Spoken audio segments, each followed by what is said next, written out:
sa inyo. So, natistingan ako ron ang gitawagan ng Firebase Studio sa Google.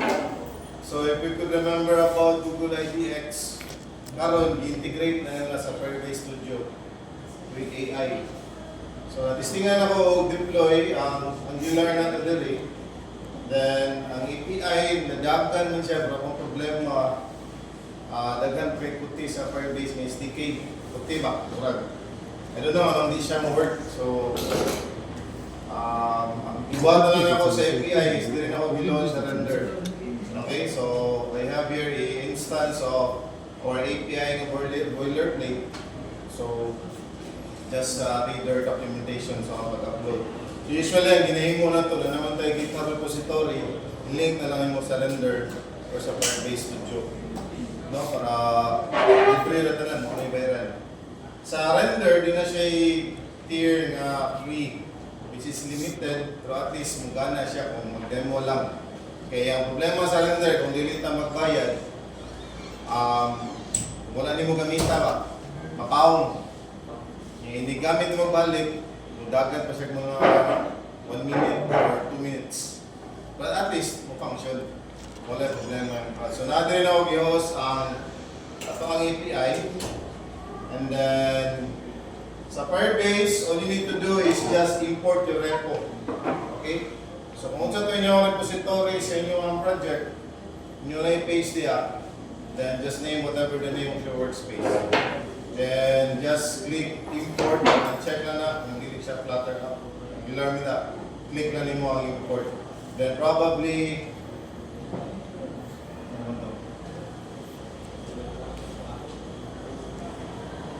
so, kung mag-create na workspace, so I think ang free sa Firebase Studio is, I think, 10 workspace.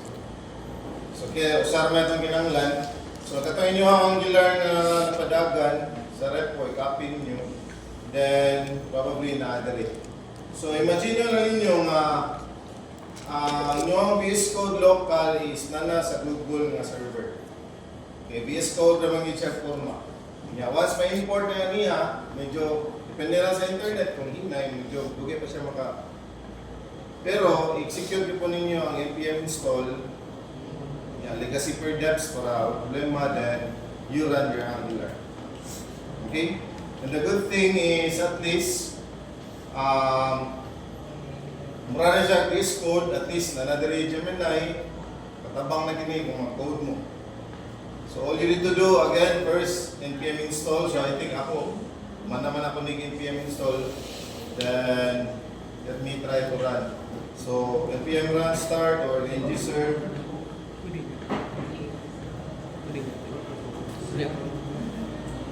So kung kusog lang yung internet, wala kayong problema.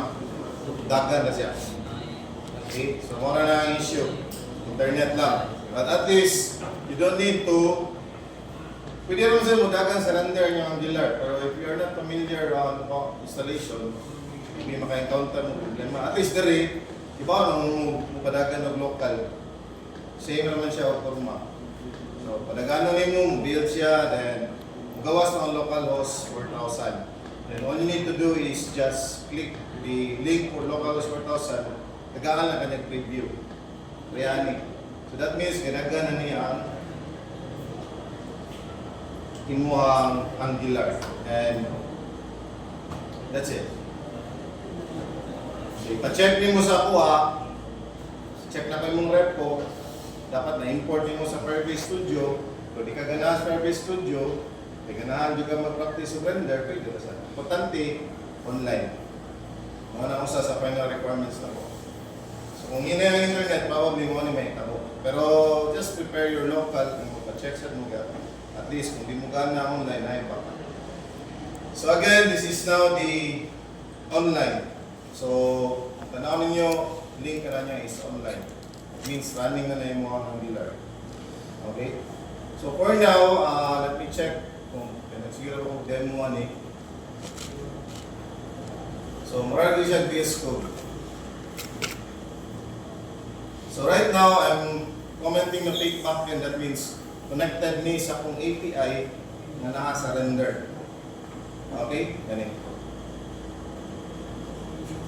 Okay, so all you need to do again is just create a web service diri sa render.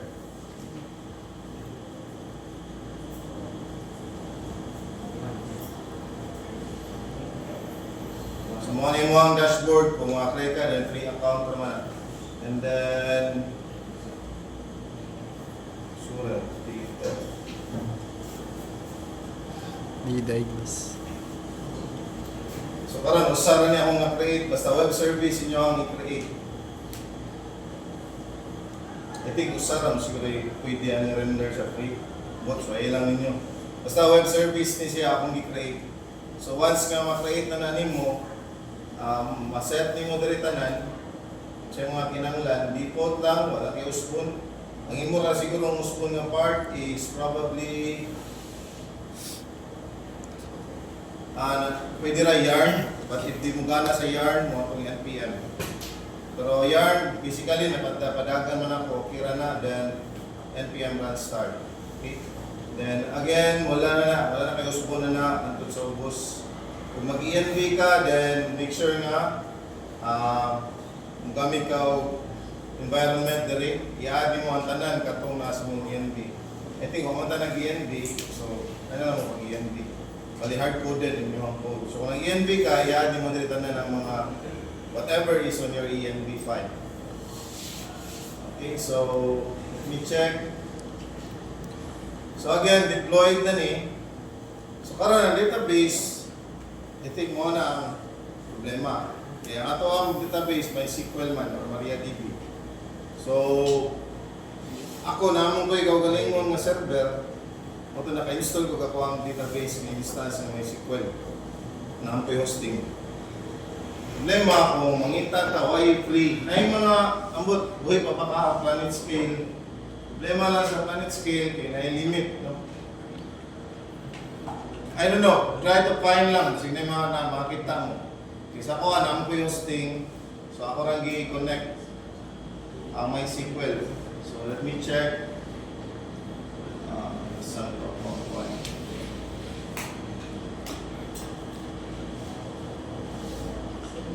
Then, saan lang ako sa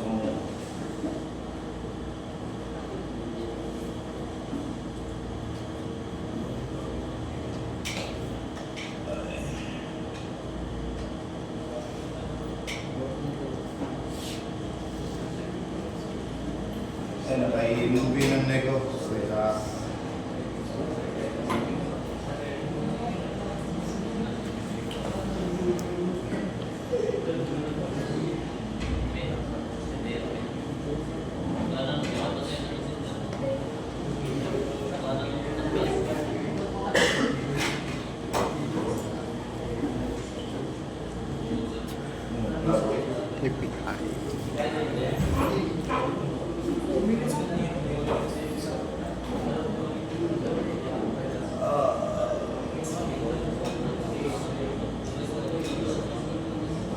Okay, so kung mag-ENV mo, inani siya, pero ayaw ninyo i-appeal o push dito sa inyo API. Ganahan mo na-secure yung API pa. So dapat nakagit-ignore na siya. Niasa mo na i-set ang ENV mo to dito sa render, at ka sa environment, i-add mo ang mga label o values.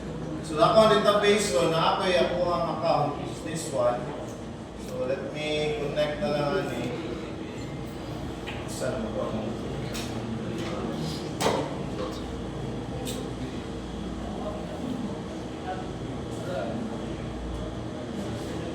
Masa no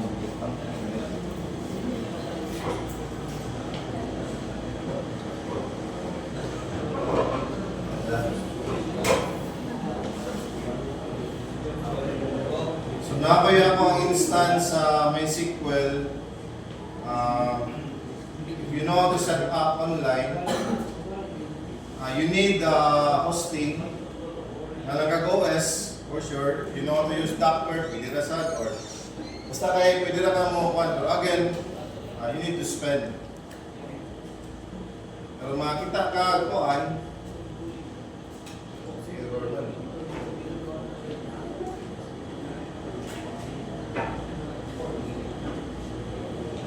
Tapos, what is this?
Stand by man. Kung sumaya yung maka-log-in mo ko dali.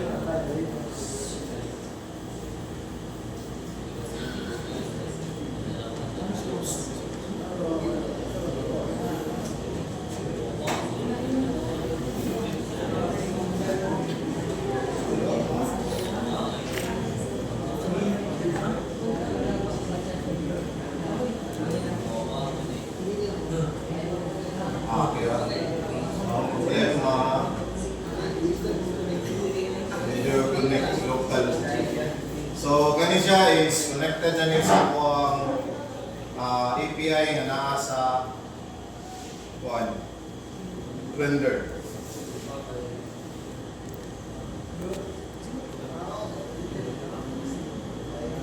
Huwag nga nung nila-connect. Feel ako na nanay ko ang use nito. Anyway, so lock mo sa ning ongoing. So, kung na naman may sequel, i-change lang doon ninyo yung env, supposed to be config.json na, di ba? So, ako na mag-ilista na ko kay ang env naman ko. So, instead, katong env, process na ito niya dito na.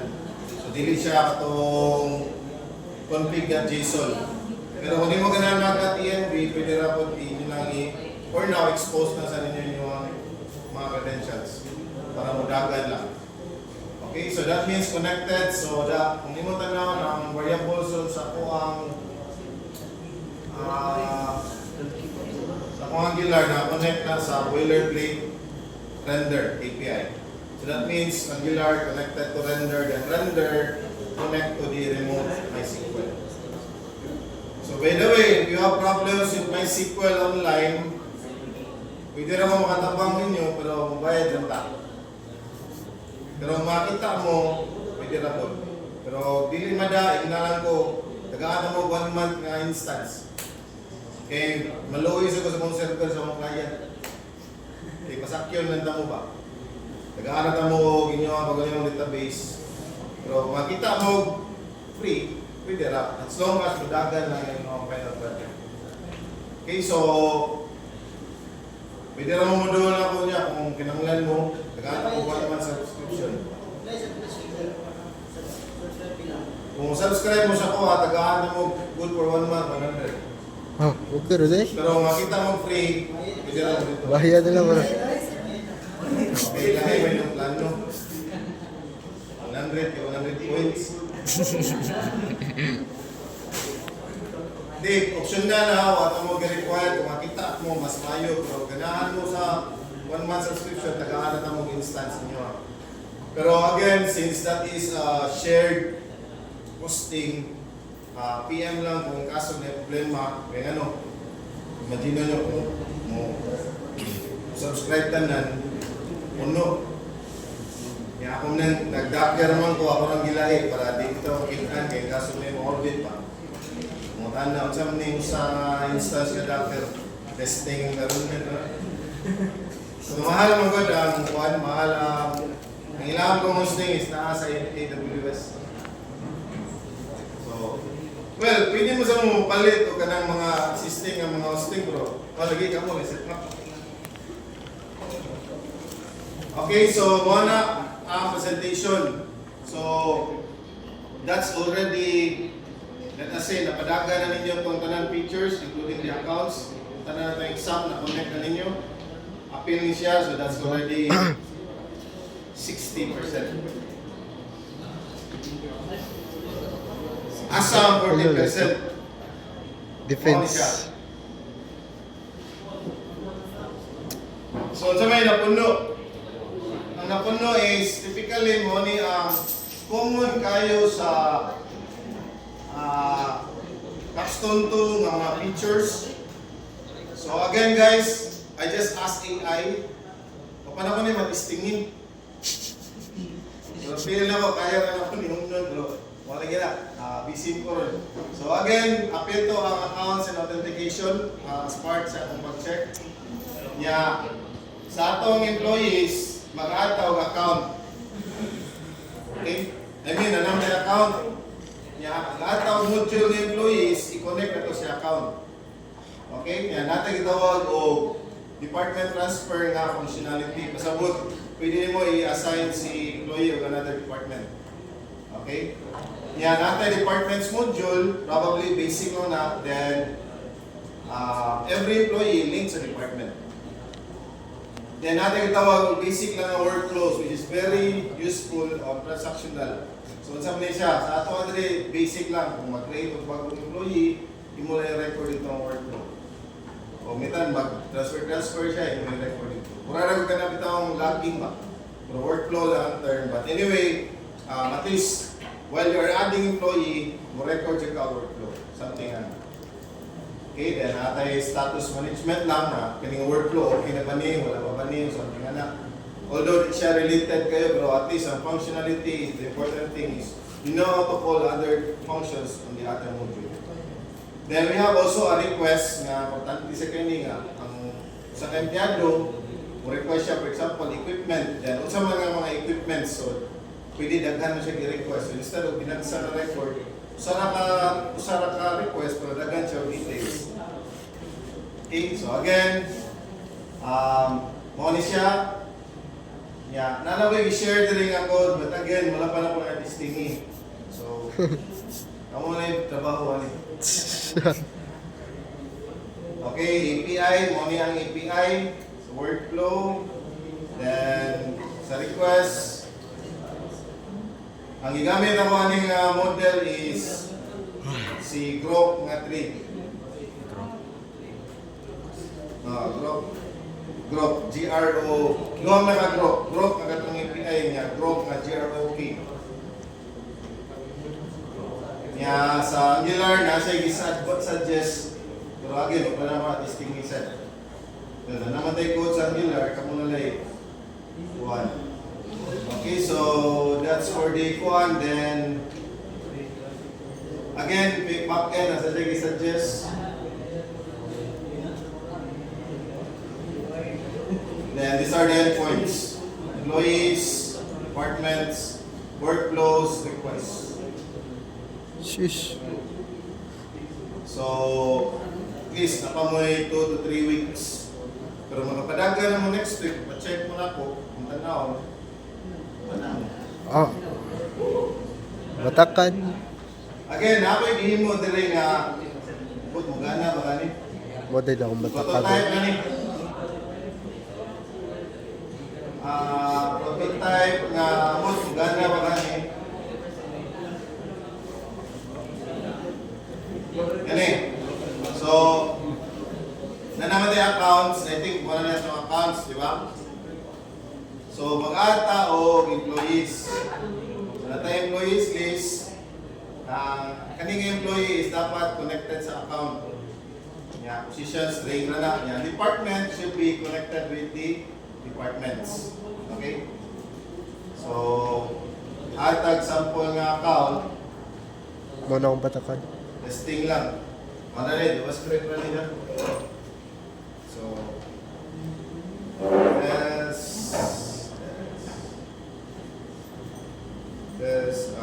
test.com, user, status, active na ito. Pero default na ito atong kuhan, di ba? So, nanatay account ng test. Sa employees, try tag-add of employees. 3, then drop-down na siya dapat rin, gikan sa account. So, ano man igawa si test, kay inactive mo to sila. Kinalani mo sa lingi, active. So, balik ka at ang employee, 3, no, then select mo ang test. Position, wala na siya, string na, then pwede mo ang department. Sa wala. IT. Save. So, hindi ka na itong employees, dapat na nato si department. Si IT din. And date is probably natin yung calendar siguro, 4 days. So, natin account. So, employees accounts, connected na siya. Then si employee, si department, connected na sa. Then sa workflow, ang mugana pa niya ron, I think kanina siguro. Natanda naman kung migana na ni. So, sa workflow, for now is basic na ni nga bagong i-add. Yan ay option to change the status. Okay. Yeah, for example, i-transfer na to siya o lain nga department. Bali na to siya o engineering. So, Model na engineering day, na siya. Murag model. Dali na day. Engineering na. Sa workflow niya, since naman tayo ikuha, dapat na-record to. Okay. So, ingon na siya onboarding, then doon na itabo ng department transfer. So, this is our just logs. Kung sa ikibuhat. Okay, then, just to kuha na niya siya, for filtering, in case na, okay, dapat pwede kang ipuno ba? Ayaw na. Cellphone ninyo, init mo dahil. Okay, so mga to no, sa workflows, transfer, working na, edit, working na, sa request na lang. So sa request, pwede lang ka add. Like as an example, equipment lead.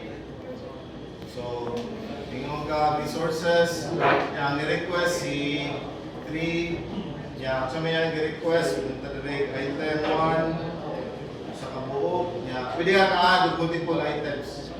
Ano yung bagay? No, nakaulas mo phrases.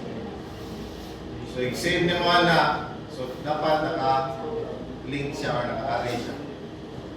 So, kung maata ka na item, item 3, hanggang 10, save, so tuloy na siya. Hindi mo nang i-remove ang Camilo. So, item 2, 3 na lang. So, that means 3 na lang.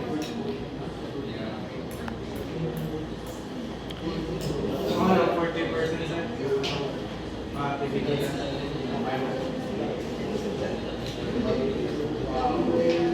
Di, 20 na lang. 60, 20, asa ang 20? Istingan doon, di ba mo muayo. Gubo na eh. Oh, muna na siya. Oh, busy sa likod. Bantay tayo panel pa na.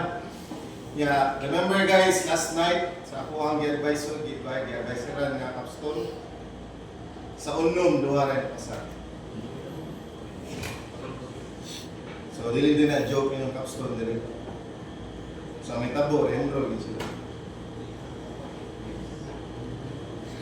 Di na joke inyo ang capstone diri di para sa ubang school nga akong napanilan. Dire tinudan na gid. Kana akong grupo nga gaya nakita yung minaw ba? So, loy ako bro, problema mo. I try to help them, but I always reminded them, do this, do that. Kaya ako, trabaho sa advisor, pwede na ako mapil kung food.